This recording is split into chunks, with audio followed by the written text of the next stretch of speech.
Ali roziyallohu anhuning qahramonliklari. Bu masalada jang maydonida ko'rsatilgan shijoat, quvvat masalasida Aliga teng keladigan bironta sahoba yo'q.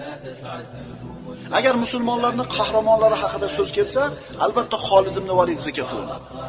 Zubayr ibn al-Avvom, Ali ibn Abi Talib, Miqdod ibn Amr, Qawqa roziyallohu anhu. Strategiya masalasida jangni yurgizishlik masalasida, strategiya masalasida Xolid ibn Validga teng keladigan odam bo'lgan emas. Buni xulafa roshidlar ham tan olishgan. Endi jismoniy quvvatga kelsak, Ali ibn Abi Talibni oldiga tushadigan bironta odam emas. Hatto aytilinadi, Ali roziyallohu anhu birorta odamni mahkam ushlab olsa, qo'li bilan qisib tursa, siqib, nafas olmay qoladigan darajada qattiq ushadi. O'zi baland bo'yli bo'lmasa ham, go'shtdor, qorni bo'lsa ham, Alloh taolo shu bir jasadini shunday bir quvvat bilan to'ldirgan. Hatto ayrim ulamolar aytadi, Ali